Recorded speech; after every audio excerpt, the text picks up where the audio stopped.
Oi.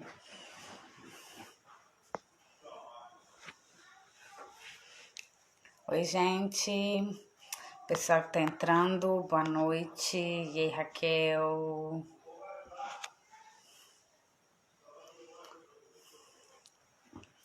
Que bom que vocês estão entrando, gente. Boa noite. Ó, que bom que vocês estão aqui. Faz um favor para mim, pessoal que tá entrando. Manda essa live para as pessoas que vocês conhecem e acha que seria interessante, que elas gostariam de participar e de saber as coisas que a gente vai do assunto, né, que a gente vai estar tratando aqui, né? Manda aí para os seus amigos, para as pessoas que vocês têm os contatos aí. Quem sabe a gente consegue fazer uma live bacana, bater um papo legal. Daqui a pouquinho a Paula já deve estar entrando, para a gente poder conversar um pouquinho sobre intervenção precoce.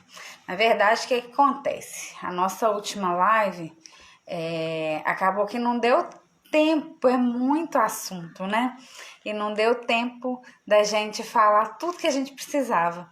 Então acabou ficando algumas coisas para trás, né? Então a gente hoje a gente vai estar falando um pouquinho mais sobre a intervenção precoce, sobre os primeiros sinais do autismo, né? Os marcos do desenvolvimento, né? O que pode aparecer aí primeiro, os primeiros sinaizinhos quando a criança ainda é bem pequenininha. Eu acho que é super válido.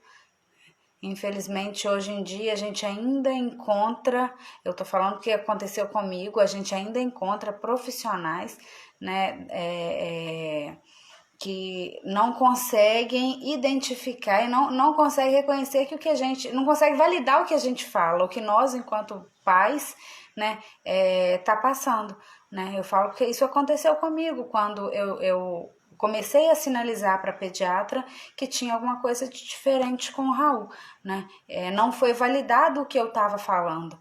Então, é importante a gente estar divulgando, mandando para mais pessoas mesmo essa live, para as pessoas estarem aprendendo um pouco mais junto com a gente. Quem sabe a gente consegue alcançar um número maior ainda de pessoas. Deixa eu chamar aqui a Paula, que a Paula já entrou. Tá entrando. Ei, Jefferson, tudo bem? Ei, Jane. Aê, a ela aí. Teve um pequeno probleminha aqui, derrubou a água, o copo caiu, foi uma bagunça, mas no final deu certo. Não, sempre dá. No final, sempre dá certo. Olha, eu só queria fazer uma ressalva. Esse monte de cerveja que tá aqui, não Eu já fui ia eu que bebi, não, tá? Eu não bebo. Manda pra cá, então. Tá tudo vazio. Ah, não, então não vou querer. Então não vou querer, não. Vazio não vou querer, Não não. vai adiantar. Pois é, nós voltamos, né? A segunda parte da nossa live, a gente começou aí há uns dias atrás, falando um pouquinho a respeito de intervenção precoce, né? Falando um pouquinho a respeito do diagnóstico, do que é a intervenção precoce. E a gente tem tanto assunto, né? A gente consegue falar tanta coisa dentro desse assunto que a gente não conseguiu concluir o que a gente tinha programado, né? Então, a gente está fazendo aí uma sériezinha para a gente conseguir abordar esse assunto de forma a esclarecer também as dúvidas das outras pessoas, né? Tem muita gente com dúvida ainda, quer perguntar algumas coisas, então a gente resolveu aí ter a nossa segunda parte para poder falar um pouquinho mais, Tá né? bom. Se acontecer uma videocassetada aqui, é porque o meu a minha base aqui não tá lá muito boa, aí ela fica soltando, aí vocês podem saber que se acontecer, calma aí que eu vou voltar, hein? Pois é, se acontecer aqui, gente, é porque eu não tenho basezinha para colocar, aí eu coloco uma coisa em cima de outra, em cima de outra. Aí, se virar tudo é porque caiu, mas já já a gente volta. Não se preocupa não. Tá bom. Então vamos lá. Bom, eu Paramos, queria. Eu queria só que você me Vamos. ajudasse a retomar um pouquinho, né, onde a gente parou, Isso, para poder, enfim, retomar, né? isso. Nós falamos um pouquinho a respeito do que é intervenção precoce, né? Depois a gente passou para falar um pouquinho do diagnóstico, como que é fechado o diagnóstico, né? E a gente precisava entrar nos nos sinais, nos primeiros sinais que podem aparecer, né, do autismo numa criança quando ela ainda é bem pequenininha, né? Então, acho que a gente pode voltar a retomar desse ponto, que eu acho que é um ponto muito importante também, mesmo porque ainda tem muitas características que são confundidas como, isso é coisa mesmo de bebê, é coisa de criança. Não, é porque o pai era assim, é porque... Então, assim, acho que a gente pode voltar desse ponto, né? Os marcos do desenvolvimento, quais são os primeiros sinais do autismo que pode aparecer quando a criança ainda é bem pequenininha. Tá bom. Então, olha só. E aí, quando a gente está falando em pequenininho, é pequenininho mesmo, né? É, sim, Essa semana eu recebi um bebezinho de 6 meses. sim, Né, o médico não fechou o diagnóstico, mas falou com os pais, e foram os pais que perceberam as diferenças de desenvolvimento, que é muito legal, né? E falou com os pais que o risco era de autismo mesmo, mas que não ia fechar, obviamente, nessa idade, mas que estava encaminhando para as intervenções. Então, assim, é muito bacana quando você, né, vê pais que percebem alguma alteração de desenvolvimento e profissionais que acolhem, no mínimo, né, sim, essa percepção ou essa dúvida dos pais e, na dúvida, manda para a intervenção, porque mal não vai fazer, né? com Bom, certeza. então quando a gente pensa de marcos do neurodesenvolvimento e possíveis alterações que apontam, né, para a possibilidade que essa criança venha a entrar no grupo de risco, ou mesmo que já esteja no grupo de risco de TEA, a gente tem que pensar principalmente nos marcos sociais e nos marcos de linguagem, né, de comunicação. Bom, então a primeira coisa que a gente precisa pensar no sentido da comunicação é alterações de aquisição ou de desenvolvimento de comunicação, tanto expressiva quanto receptiva. Lembrando que a alteração não é só defasagem, é a alteração, né? Uma comunicação, uma capacidade de produzir palavras e de formar frases muito acima da idade cronológica do que seria esperado, também é alteração de comunicação, né? Bom, isso é uma coisa. A outra questão é assim, ó. Às vezes a criança tem a competência de formar palavras, ela consegue se comunicar com alguma eficiência, mas ela não tem intenção comunicativa, né? Então, se ela quer algo que está em cima do armário, ela, mesmo sabendo chegar perto da mamãe, da titia e pedir, ela puxa a cadeira, põe a cadeira em cima da mesa, sobe em cima da mesa, sobe em cima da cadeira, sobe no armário para poder pegar, né? Uhum. Mesmo sabendo dizer, mamãe, pega o biscoito, né? Vamos imaginar. Então, essa intenção comunicativa, alterações nessa intenção de se comunicar com o outro para resolver, né, os problemas ou as necessidades do dia a dia, também é uma marca importante, né? Nós somos seres sociais. Então, quando eu vou lá e peço para a mamãe pegar o biscoito para mim, eu não ganho só o biscoito, né? Eu ganho a voz da mamãe, eu ganho o carinho da mamãe, eu ganho, né, o aconchego, o afago da mamãe. Eu ganho mais do que isso. Bom, do que só o próprio biscoito. Mas a gente pensando também em outras habilidades de comunicação, a gente precisa lembrar que apontar está dentro da habilidade de comunicação, né? Como que eu digo para você que eu quero algo que eu não consigo falar o nome ou que eu não sei o nome, enfim, eu aponto. Triangular está na habilidade de comunicação, então você me pergunta, Paulo, o que você quer? Aí eu aponto, olho para o que eu quero, para o pote de biscoito, olho para você e olho para o pote de biscoito.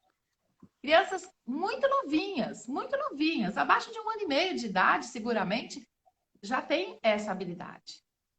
Abaixo de 1 ano de idade, você consegue ver o bebê quando está chorando, a mamãe fala para ele: o que você quer? Ele olha para a mamadeira e olha para a mamãe, né? Bom, então isso é uma coisa bem alterada no TEA, né?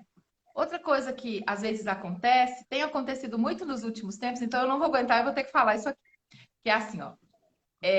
O menino faz isso. Ele triangula, ele compartilha conquista, ele tem um vocabulário razoável, né? Ele produz frases dentro aí razoavelmente dentro do esperado, mas ele só faz isso quando é dentro do padrão de interesse dele.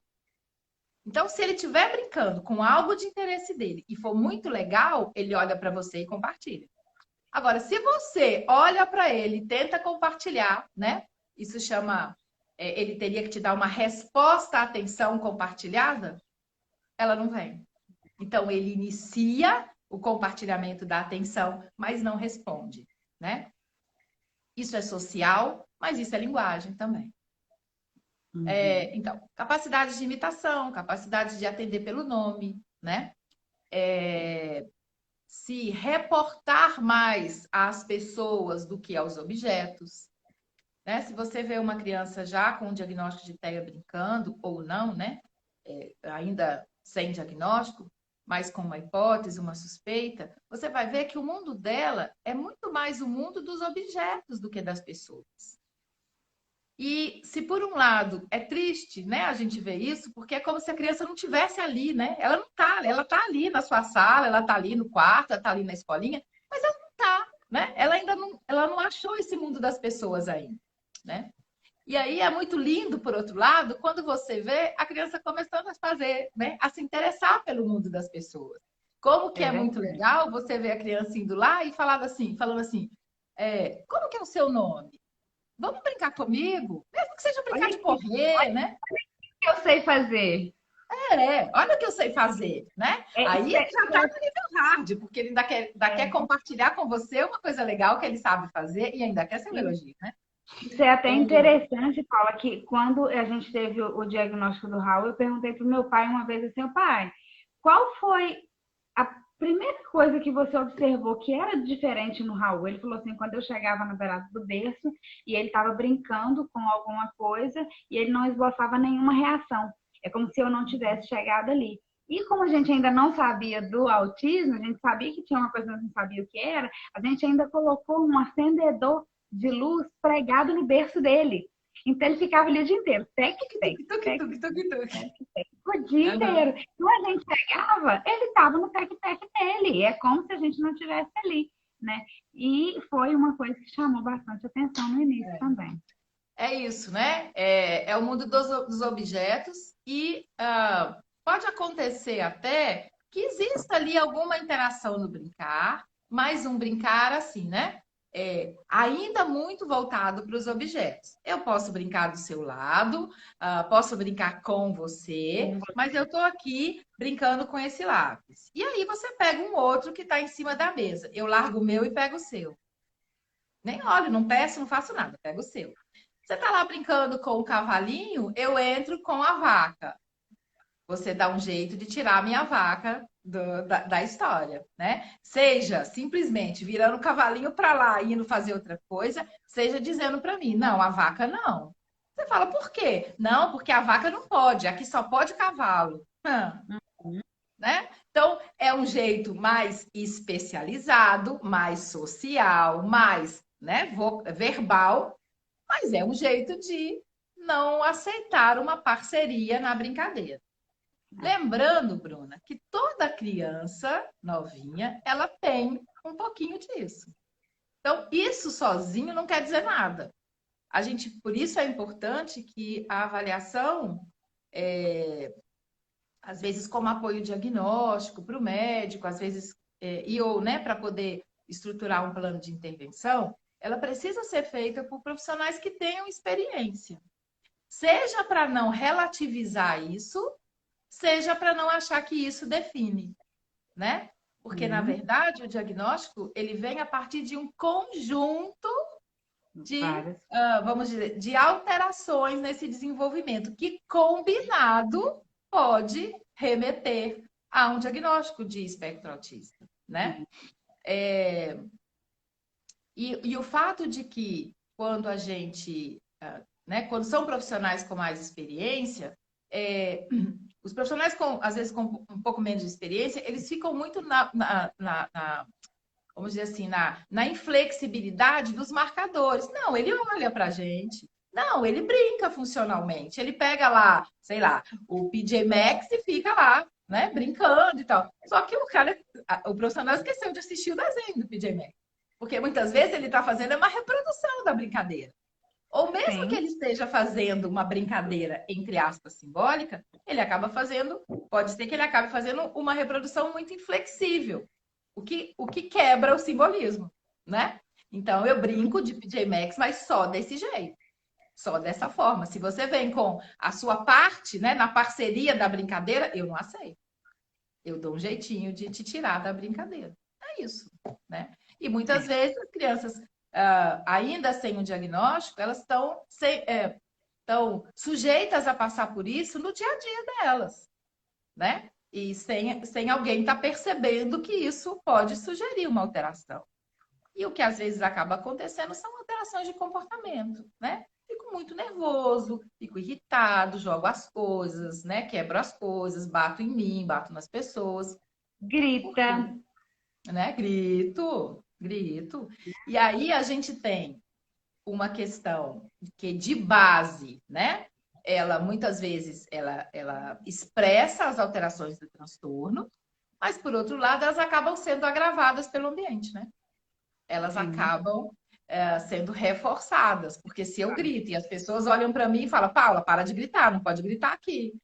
Pode ser que aquilo signifique um ganho secundário para mim, né? Aí eu Por grito mais, só para ver a mamãe falando, Paula, não pode gritar, para de gritar, por né? mais que está chamando atenção, para a criança acaba sendo reforço, Sim, e né? aí a gente entra numa outra questão, que é assim, ó, teve uma pessoa que perguntou, né, se as intervenções são responsabilidade só dos terapeutas, e eu vou dizer que não, absolutamente.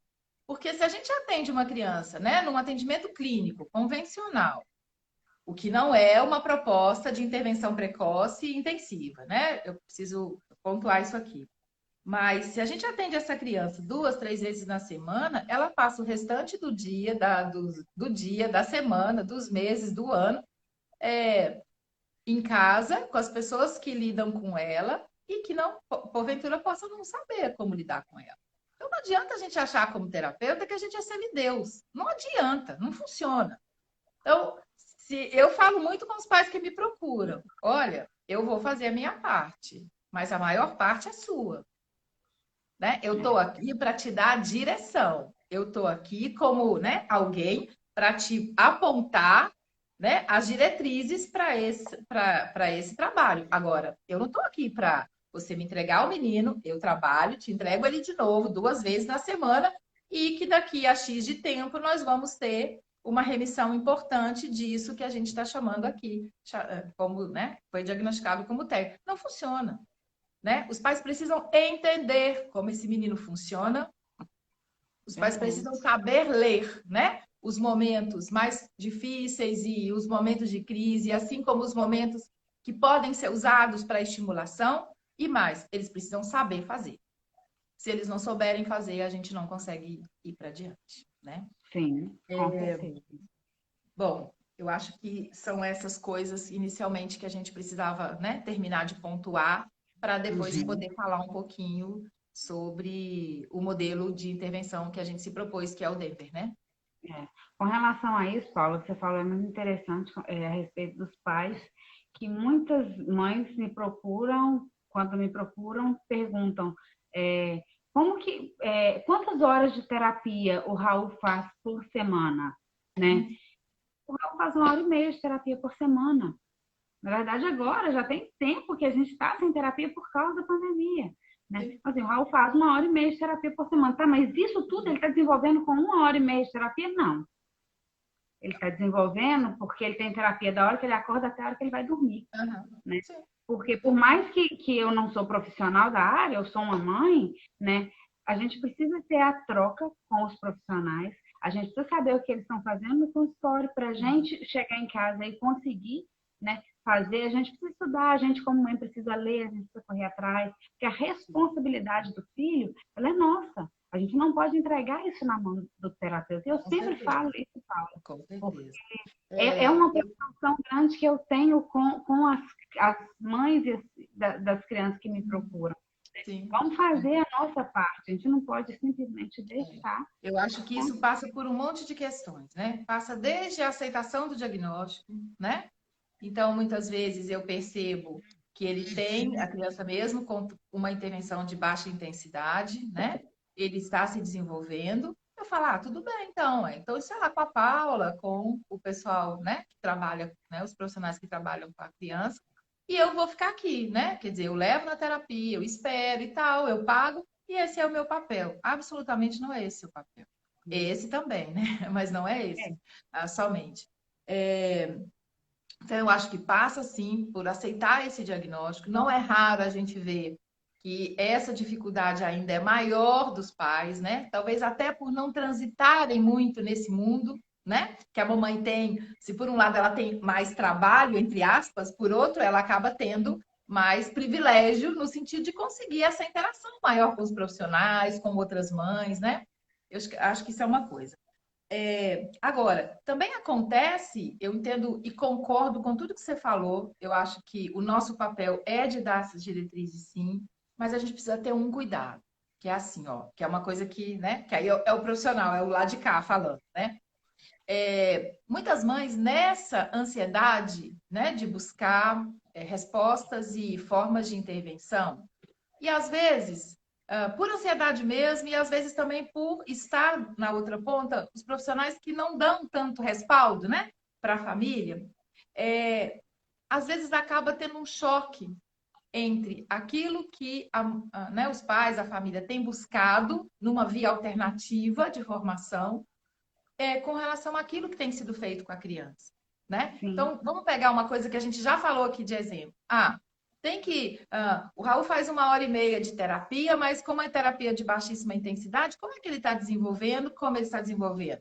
Bom, primeiro porque ele não faz uma terapia de baixa intensidade, ele faz de alta, né? Porque durante o decorrer do tempo, vocês têm sido instruídos nas mais variadas formas de como lidar com ele. Ah, mas eu ouvi da minha amiga lá que tem um filho com autismo que tem que fazer 40 horas por semana, porque o filho dela faz 40 horas. Bom, primeira coisa importante, o filho dela é o filho dela, né? Não é o seu. A outra questão é 40 horas por semana, que a literatura diz, muitas vezes não são 40 horas com uma assistente terapêutica do lado, né? Esse menino pode sim fazer 15, 20 horas de uma intervenção intensiva e pode completar essas outras horas com uma intervenção familiar, né? Se esses pais, essa família sabe como lidar com ele, obviamente ele está em intervenção, né? O mais bacana desse trabalho, seja da análise aplicada do comportamento, seja do Denver, é que não precisa ser um profissional com uma formação específica. Sinceramente, eu adoro mães assistentes terapêuticas.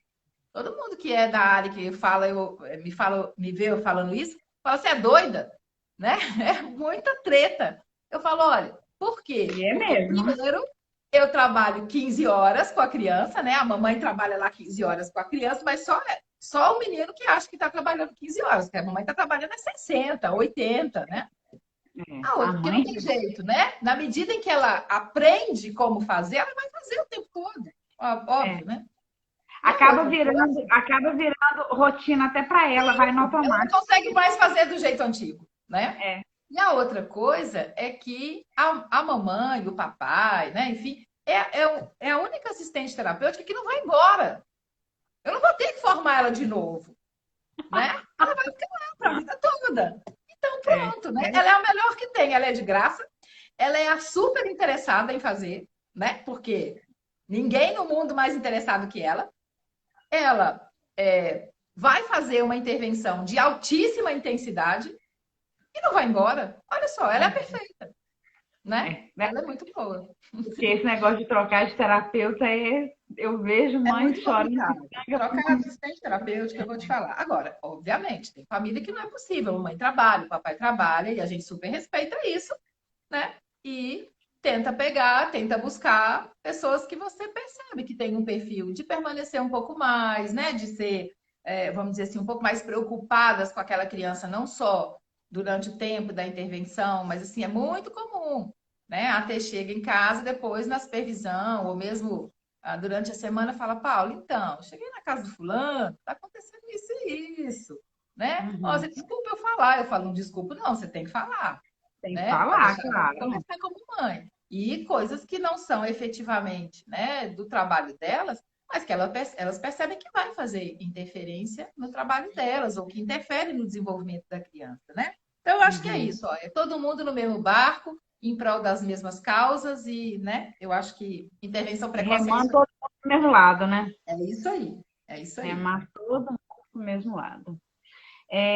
Voltado para isso, Paula, a gente pode falar um pouquinho dos modelos de intervenção para as Uhum, crianças pequenininhas, né? Eu uhum, falo as pequenininhas porque, assim, como a gente está falando mais a respeito de intervenção precoce, mas eu acredito que a gente pode falar também um pouco a respeito das crianças maiores, os tipos de sim. intervenção que a gente pode estar fazendo Bom, com as nossas crianças com TEA.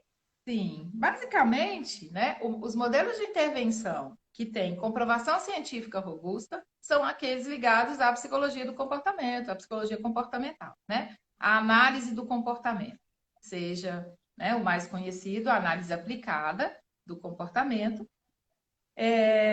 Por quê? Porque é um tipo né, de intervenção que ela possibilita não só aquela, vamos dizer, a eficiência comprovada, né? Vamos dizer, lá na ponta, né? Ao final, mas também ela possibilita o registro de dados, né? De uma forma mais específica, e também ela possibilita a reprodução.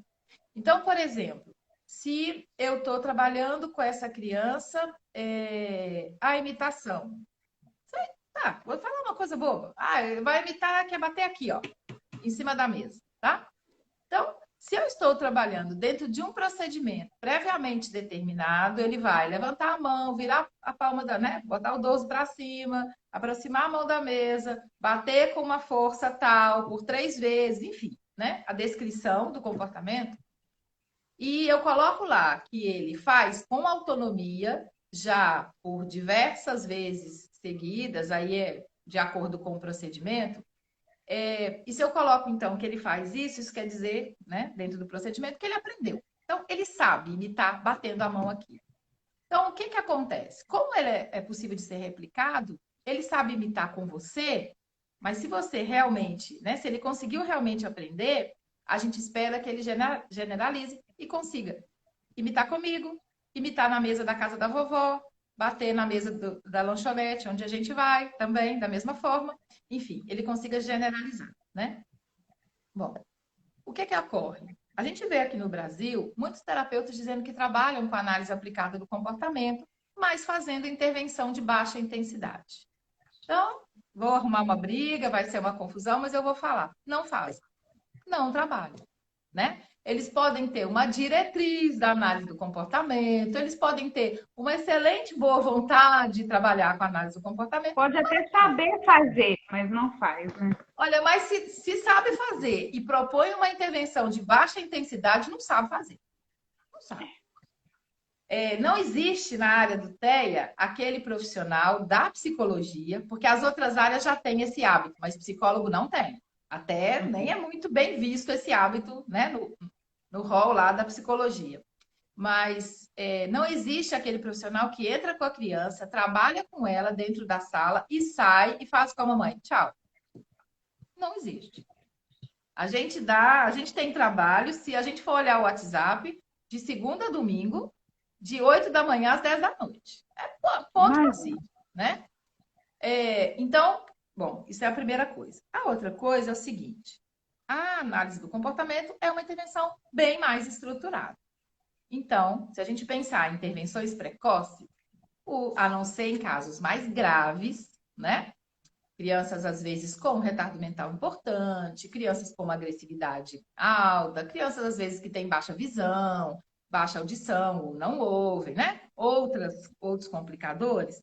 Mas, no geral, a análise aplicada do comportamento, o famoso ABA, não seria, na minha percepção, a primeira escolha. Por quê? Exatamente por ser uma intervenção mais estruturada. Eu sempre penso, eu estou nessa há muitos anos, e eu sempre pensei isso. O que a gente tem que fazer para preparar esse menino para o mundo que está lá fora? Eu não posso preparar o mundo para ele, porque o mundo não vai se preparar. Não vai. Não. Então, não adianta eu trabalhar num modelo com uma estrutura, né, com um apoio muito grande, se lá fora ele não vai ter isso.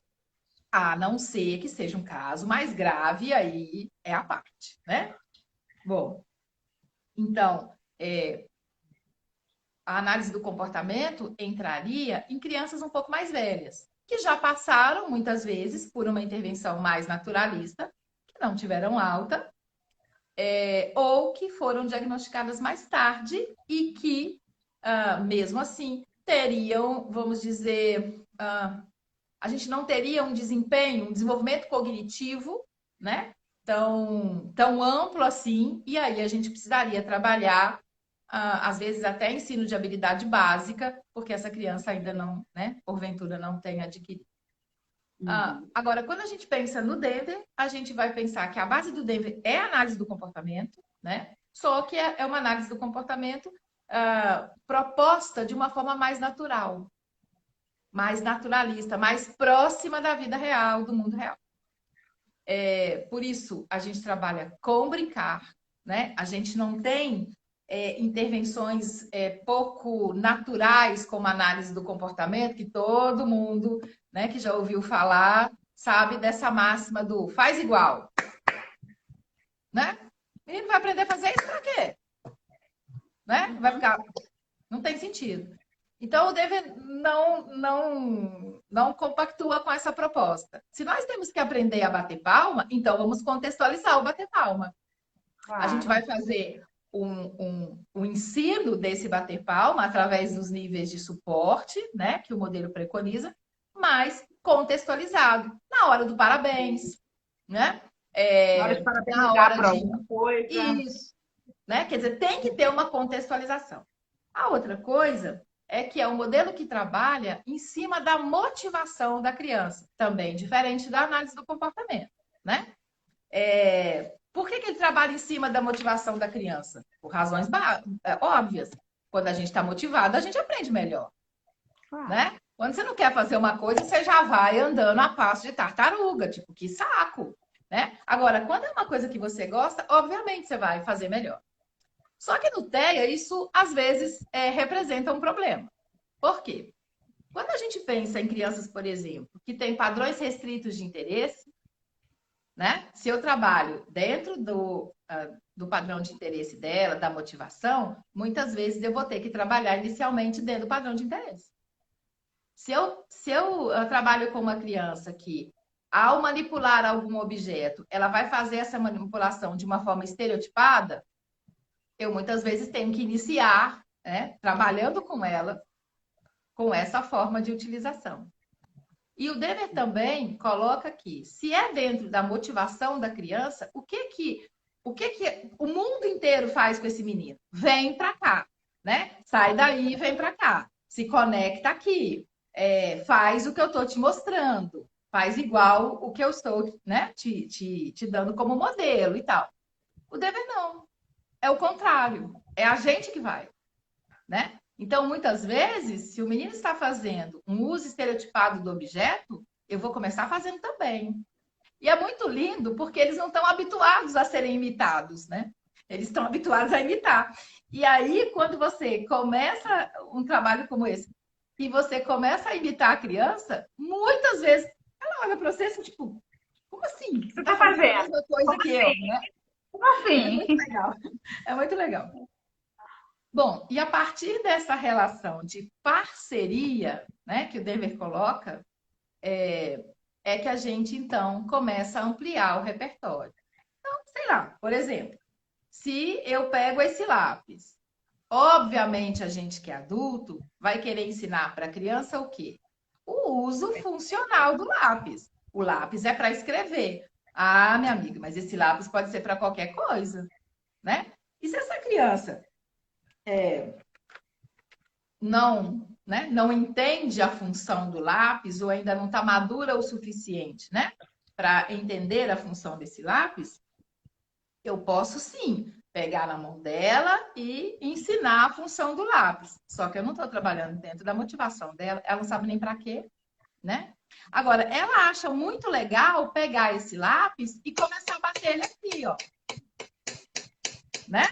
Aí vem um adulto chato e pensa, poxa vida, vai bater o lápis aqui, vai quebrar o lápis, não é para isso que o lápis serve, né? Só que um modelo de intervenção naturalista, como o dele, a gente não trabalha assim. Bora bater o lápis então. É isso aí? É. À medida que eu faço isso, que eu sou parceira, que eu trabalho em cima da motivação, que eu imito, que eu gerencio a atenção, que é uma coisa que também ocorre muito. O menino está brincando aqui, quando você olha em volta dele, eu adoro os vídeos que os pais me mandam, que acontece isso. Umas pecinhas assim, a Isadora do lado, um monte de peça no chão, né? Aquelas coisas. O que que ocorre? Quando a gente tem aquele mundo de coisas ali, eu tenho um mundo de coisas que concorrem comigo em relação à atenção dessa criança. Então, a gente tem também o propósito de gerenciar essa atenção. A gente gerencia a concorrência. Então, beleza. Abriu, tirou o que quer, ótimo. A gente gerencia aqui do lado e vai sendo parceiro, e vai imitando, e vai narrando, vai fazendo sons, né? Por que fazer som? Fazer som vocal, upi, põe, né? Por que fazer Parecendo a isso? palhaça na frente da criança? É, isso mesmo. Por que fazer isso? Bom, primeiro, que isso faz a brincadeira ser mais divertida. Repara, uma criança mais novinha dentro do espectro, ela não tem esses sons no repertório.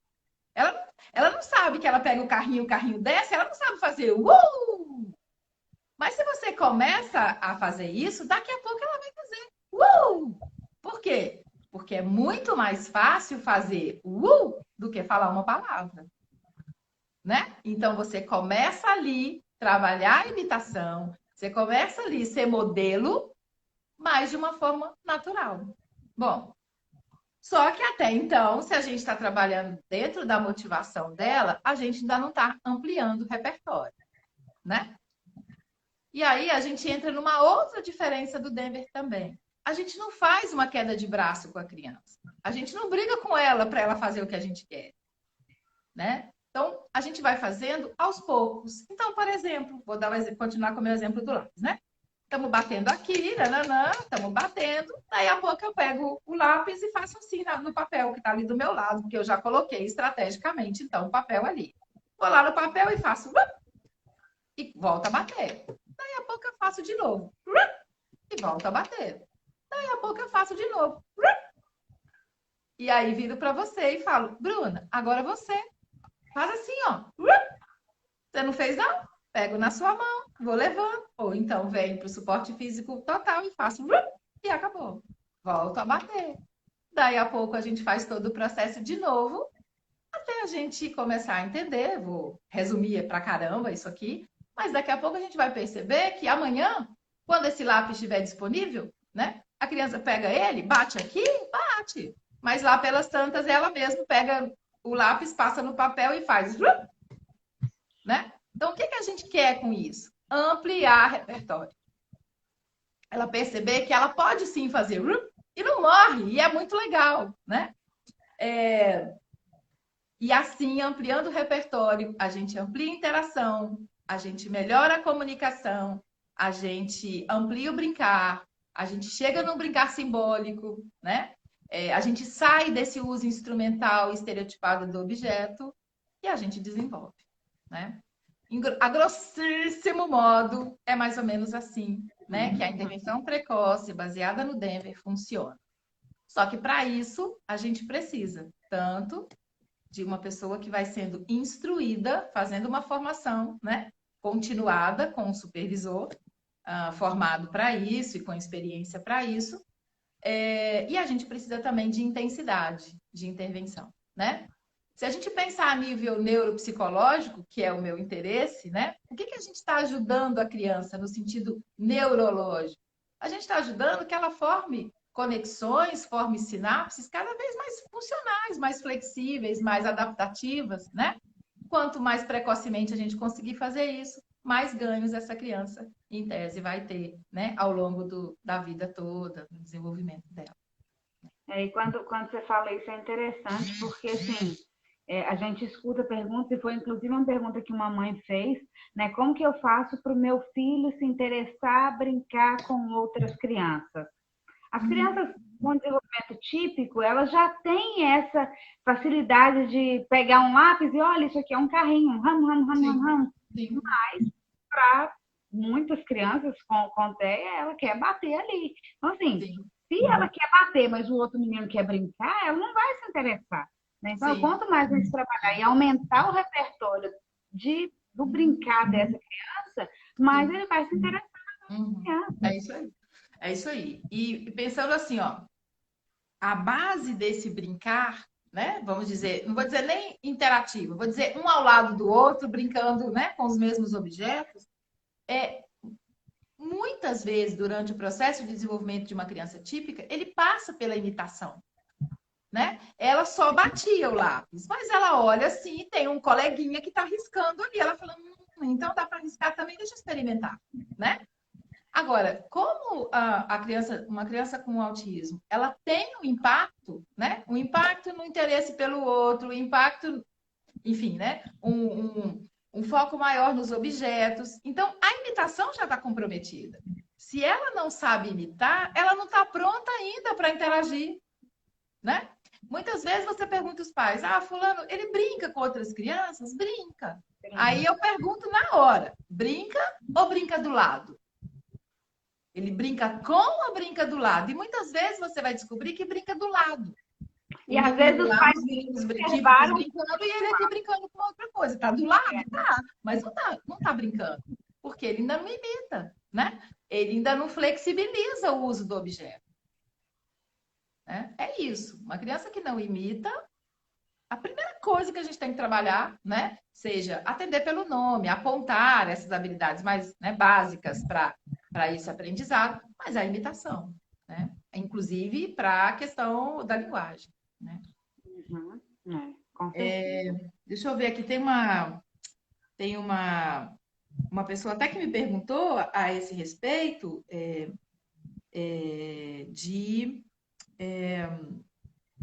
da questão, né? Voltando um pouquinho do que eu estava falando da motivação e dos interesses, teve uma mãe que perguntou sobre as estereotipias, né? Quais males a estereotipia causa, né? Por que os terapeutas trabalham para retirar essas estereotipias? Então, a essa altura, eu entendo que já ficou claro que não os terapeutas, mas talvez alguns, né? Não os terapeutas, talvez, que trabalhem com intervenção precoce. Não os terapeutas que trabalhem com intervenção precoce em DEME, né? Porque a gente precisa entender, primeiro, qual a função, a causa da estereotipia e a função. Se a gente tem uma causa sensorial e uma função autorregulatória, a gente não pode tirar, não. Porque é autorregulatório. Se eu tiro aquilo, né? Se eu posso tirar, ou aquilo vai resultar em consequências ainda mais complexas, né? Mais importantes, ou então funciona mais ou menos como um caninho furado, né? A gente tampa o furinho aqui, abre o furinho lá. Você tampa lá, abre aqui. Então, se a gente precisa entender primeiro causa, né? E segundo, entender por que essa criança precisa daquilo. Mas pensando numa intervenção dele, a gente imita inicialmente, se for, né, dentro desse trabalho que a gente acabou de exemplificar, mas a gente também vai ter alguns, vamos dizer, poucos minutos, para não falar um minuto, para poder redirecionar aquela estereotipia, né? A gente não briga com ela, a gente não diz que a criança não pode fazer, mas a gente tenta redirecionar. Se eu tenho lá, por exemplo, se eu estou fazendo um flap, né? E se eu vou, então, redirecionar, Se essa criança está segurando dois objetos enquanto eu busco a caixa, ou ela segura esses dois objetos para colocar dentro de um outro pote, não tem como ela fazer flap com dois objetos na mão. Então, é uma forma de eu utilizar as mãozinhas e naquele momento que ela usaria, né, para poder se autorregular, pode ser que ela consiga não realizar. Agora, se ela soltar a bolinha lá e tiver que fazer o flap, tudo bem, depois a gente conversa com a TO, vamos ver o que a gente pode fazer para ajudar. Mas a estereotipia, sendo autorregulatória, o que eu preciso entender é que ela tem uma função, né? E que não pode ser simplesmente banida. Enfim, e é isso, né? Eu entendo que. Olha, eu vou ser muito sincera, eu acho até desrespeitoso, sabe? Eu acho. Eu acho que virar para o menino e falar, você não pode fazer isso. Ué, mas se eu preciso fazer, né? Na Quem é que vai verdade, dizer pra gente que a gente não pode balançar o pé na sala de espera de um médico? eu ia Né? falar, na Na verdade, fila do banco. estereotipia. Eu, por exemplo, canto o dia inteiro. O dia inteiro eu canto, entendeu? E Tem um assim, ditado que quem canta. exatamente, os males espantam. Então, assim, né? A gente balança o pé, tem gente que morde a boca. Então, a gente tem, né? Então, A gente só, a gente. assim, eu entendo que existem algumas que têm um impacto social maior, né? Então, você tem. Eu já tive uma criança, uma vez, ele era um pré-adolescente, e ele tá sem nada, tipo, né? Tá lá sentado na sala de espera, daí a pouco ele dava um tapa, assim. E as pessoas quase caíam de susto, porque realmente era muito forte. E, inclusive, ele tinha sido diagnosticado com síndrome de Tourette na época, por conta dessas estereotipias, né? Que depois foram vistas. Então, assim, isso tem um impacto social grande. Agora, depende, né? Vamos combinar. A gente está falando de crianças muito pequenininhas. E no próprio processo de desenvolvimento, né? Não sei se vocês, como mães, já perceberam isso, os profissionais, mas no próprio processo de desenvolvimento, muitas vezes essas estereotipias elas tendem a subir. Né? Depois dos 3, 4 anos de idade, elas tendem a subir. Eu Né? tenho observado isso mesmo, assim, bem de perto aqui em casa. Pois é. Então, você falou que o diagnóstico desse rapaz tinha sido confundido. Uma outra pergunta que a gente tem é com relação a isso, né? Quando é que o diagnóstico de TDAH pode ser confundido com o diagnóstico de TEA ou vice-versa? Uhum. Tá. Então, bom, primeira coisa é a seguinte: quando é que ele pode ser confundido? Vamos partir do ponto mais basal. Quando os O neto profissionais, né, que tem não têm TDAH, capacitação técnica. Desculpa, Bruno, não ouvi. o neto que tem TDAH já colocou dois olhinhos aqui, que ele tá Ah, agora ele ô Neto, vou te falar que o seu diagnóstico não está confuso, não, Neto. O seu não está, não, Neto. Estou de olho em você, cara. Mas, enfim, a gente primeiro precisa pensar na capacitação do profissional, né? Então, aquele profissional que está levantando uma hipótese ou outra tem experiência, né, nessa diferenciação diagnóstica? É a primeira coisa. Se ele tem experiência e ficou na dúvida, a primeira coisa que ele tem que fazer é pedir um profissional que avalie, né? Dependendo da idade da criança, eu vou te falar que a partir de 2, 3 anos de idade, para nós já é tranquilo, é possível fazer uma avaliação diferencial aqui. Agora, se a gente pensar nas questões de desempenho cognitivo, né? Neuropsicológico, das funções cognitivas, atenção, linguagem, memória, função executiva. As funções que estão impactadas no TDAH são as mesmas funções que estão impactadas no TEA. A diferença, na verdade, são duas diferenças. Primeiro, a intensidade dos prejuízos que a criança tem, né? Então, se ela tem muito prejuízo, a gente já faz igual o Neto, bota um olhão assim e fica, né, acompanhando mais de perto se essa criança não tem diagnóstico. A outra coisa é o seguinte: a gente vai precisar começar a avaliar, e aí vai depender um pouco, né? Da idade da criança e tal, o que a gente utilizaria no sentido de recurso, A gente pode usar desde somente a nossa experiência clínica como recurso, até testes e tarefas padronizados e normatizados, tá? Depende um pouco do caso. Mas, enfim, o que que a gente então faz? A gente avalia as outras questões que também têm um impacto no TEA. Sensoriais, sociais, brincar, né? Que são questões que no TDAH, em tese, a gente não teria tanto impacto, né?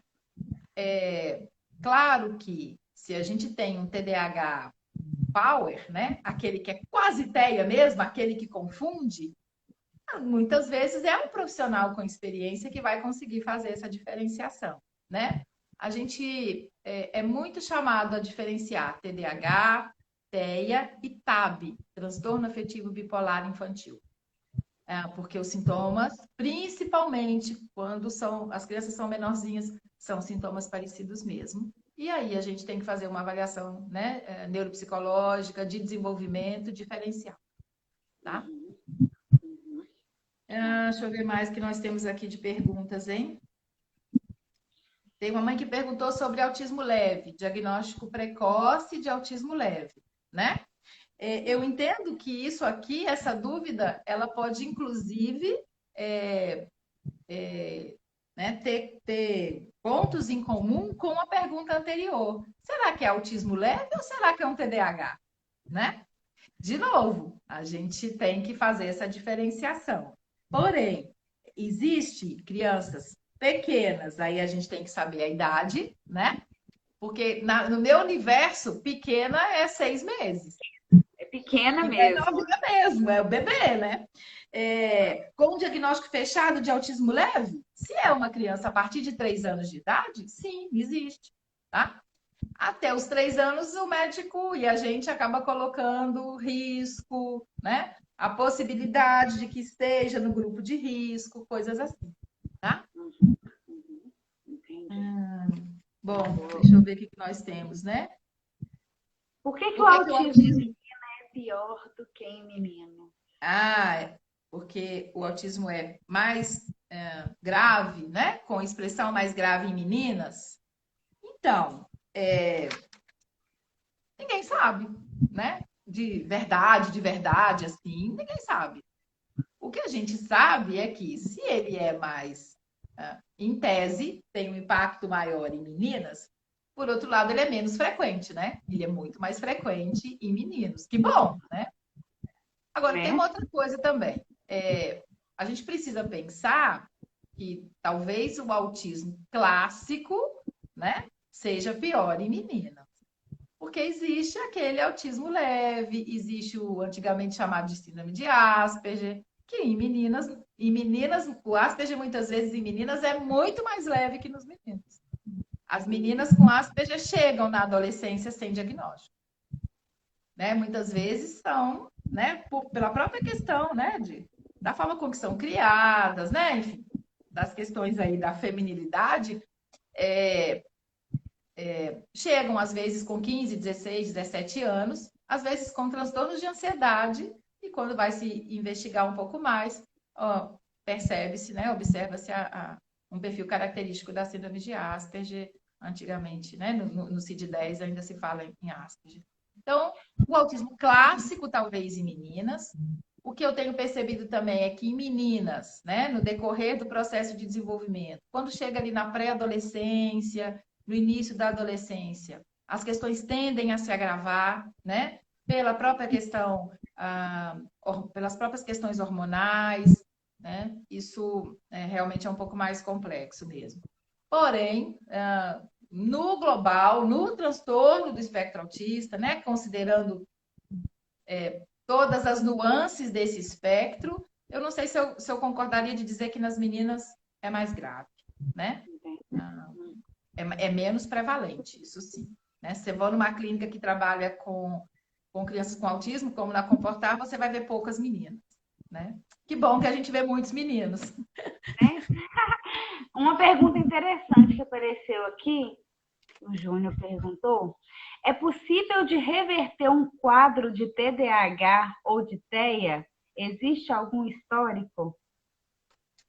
Então, a gente diz assim, ó, Depende do que a gente está configurando como reverter, né?